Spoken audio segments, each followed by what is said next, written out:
نماز تراویح یا قیام اللیل، اس کی رمضان المبارک میں کیا اہمیت ہے؟ ڈاکٹر اسرار احمد صاحب کی زبانی۔ نماز تراویح نبی صلی اللہ علیہ وآلہ وسلم نے 3 دن پڑھانے کے بعد کیوں چھوڑی اور کس طرح یہ 20 تراویحیں شروع ہوئیں؟ بسم اللہ الرحمن الرحیم۔ لاکھوں کروڑوں درود و سلام نبی کریم صلی اللہ علیہ وآلہ وسلم پر۔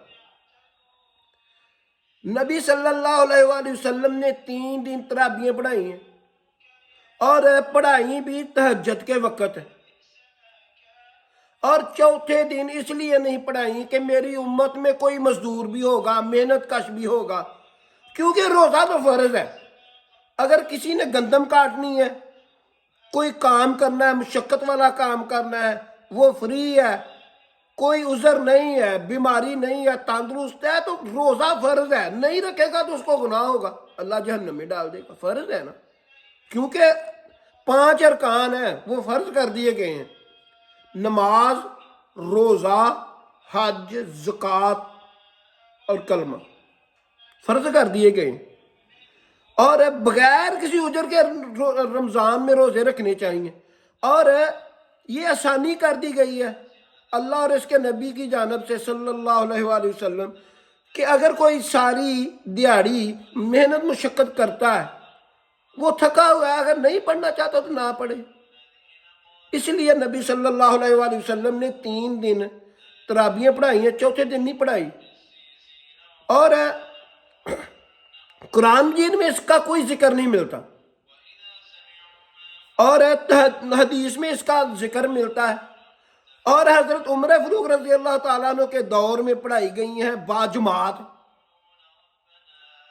اور نبی صلی اللہ علیہ وآلہ وسلم نے تہجد کے وقت پڑھائی ہیں۔ اور کس طریقے سے پڑھائی ہیں آپ خود سن لیں، ڈاکٹر اسرار احمد صاحب بیان کر رہے ہیں۔ اللہ نے قیام اللیل جو ہے اسے فرض نہیں ٹھہرایا، تطوع۔ قرآن مجید میں بھی اس کا کوئی ذکر نہیں، احادیث میں اس کی تشویق و ترغیب پوری موجود ہے۔ ایک اور حدیث بھی ہم بعد میں پڑھیں گے اس کا پس منظر کیا تھا کہ اس کو چھوڑ دیا گیا۔ اب ظاہر بات ہے مسلمانوں میں کمزور بھی ہیں، مسلمانوں میں وہ مزدوری کرنے والے بھی ہیں، روزہ تو فرض ہے ان پر، چاہے مئی کا مہینہ ہے اور گندم کاٹنی ہے، روزہ تو پھر بھی رکھنا ہوگا، یہ سب کچھ۔ لیکن یہ کہ رات کو پھر کھڑے رہنا ان کے لیے، جاگنا ممکن نہیں، لہذا ان کے اوپر یہ چیز فرض نہیں۔ حضور نے تراویح کی نماز یا قیام اللیل نہ اسے فرض قرار دیا، نہ اس کے بعد جماعت کوئی اہتمام کیا مستقل۔ صرف 3 راتیں آپ نے جماعت کروائی ہے، اس میں 8 رکعتیں آپ نے پڑھی ہیں، کہ جو آپ کا معمول تھا تہجد کا وہ پڑھی، اور تہجد کے وقت ہی جماعت کرائی ہے۔ یہ ہے وہ حدیث۔ اس کے علاوہ کسی نماز تراویح جو ہے جو ہم پڑھتے ہیں 20 رکعتیں عشاء کے ساتھ متصل، اس کا کوئی ذکر نہ دور نبوی میں ہے نہ دور صدیق اکبر میں ہے۔ یہ دور حضرت عمر کی خلافت میں ہوا ہے، اور ہم نہیں کہہ سکتے کتنے سال کے بعد ہوا ہے۔ حضرت عمر رضی اللہ تعالیٰ عنہ کی خلافت کا دور جو ہے وہ تو 10 برس ہے، ہو سکتا ہے 5 برس کے بعد ہوا ہو، 6 برس کے بعد ہوا ہو، 12 ہوا ہے ان کے عہد۔ حضرت عمر ایک مرتبہ مسجد میں داخل ہوئے، مسجد نبوی میں، تو دیکھا کہ کچھ لوگ 8 10 12 جو ہیں وہ ایک جو ہے حافظ کے پیچھے کھڑے ہوئے اور قرآن سن رہے ہیں، کچھ دوسرے کونے میں کھڑے ہیں، کچھ کہیں اور کھڑے ہیں، مختلف جماعتیں ہو رہی ہیں۔ تو انہوں نے سوچا کہ کیوں نہ ان سب کو ایک امام کے پیچھے جمع کر دیا جائے، اور اس کے لیے لوگوں کی سہولت کے لیے عشاء کے ساتھ متصل رکھ دیا جائے، اس لیے کہ تہجد کے وقت اٹھنا جو ہے وہ تو ہر کس و ناقص کا کام نہیں ہے، کہ عشاء کے بعد اگر تھوڑا سا اضافی وقت ہو صرف، تو یہ ہر شخص کر لے گا، مزدور بھی کر لے گا۔ لہذا آپ نے یہ نظام تجویز فرمایا کہ عشاء کے متصلاً بعد 20 رکعت نماز پڑھی جائے اور ایک امام کے پیچھے پڑھی جائے۔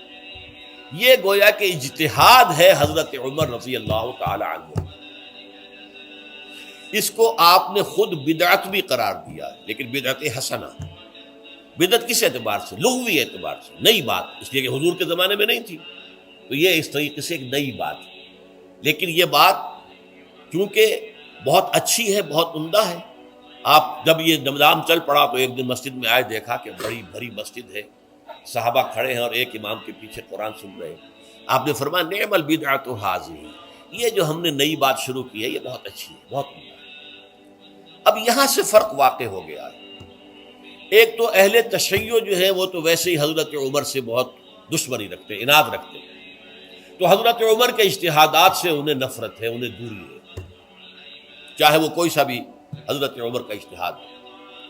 ہمارے ہاں اہل حدیث حضرات بھی در حقیقت حضرت عمر یا کسی اور خلیفہ راشد کے فعل کو وہ سمجھتے ہیں کہ یہ ایگزیکٹو آرڈرز ہیں، یہ ہمیشہ کے لیے نہیں ہے۔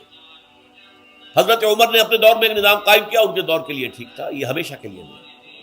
ہمیشہ کے لیے وہ 8 ہی رکعتوں کے قائل ہیں، وہ تہجد والے، لیکن اس میں بہرحال انہوں نے بھی خود یہ اضافہ کیا ہے کہ وہ 8 رکعتیں وہ عشاء کے ساتھ متصل پڑھتے ہیں، تہجد کے وقت تو نہیں پڑھتے۔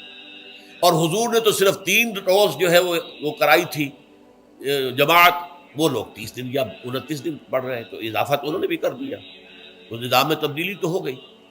لیکن اہل سنت جو کہلاتے ہیں، ہمارے جو 4 جو ہیں، جو ہمارے مسلک ہیں، حنفی، مالکی، شافعی، حنبلی، ان کا اتفاق ہے اس پر حضرت عمر کا، کیونکہ ان کے سامنے اصول یہ ہے کہ حضور نے فرمایا علیکم بسنتی، تم پر لازم ہے کہ میری سنت کو پکڑو مضبوطی کے ساتھ، اور میرے خلفائے راشدین مہدیین جو ہیں ان کی سنت کو پکڑو۔ ایسی اچھی اچھی ویڈیو دیکھنے کے لیے میرا چینل ضرب الاسلام سبسکرائب کر لیں، بیل آئیکن کے نشان کو آن کر لیں تاکہ میری لیٹسٹ ویڈیو آپ کو وقت پر مل سکے۔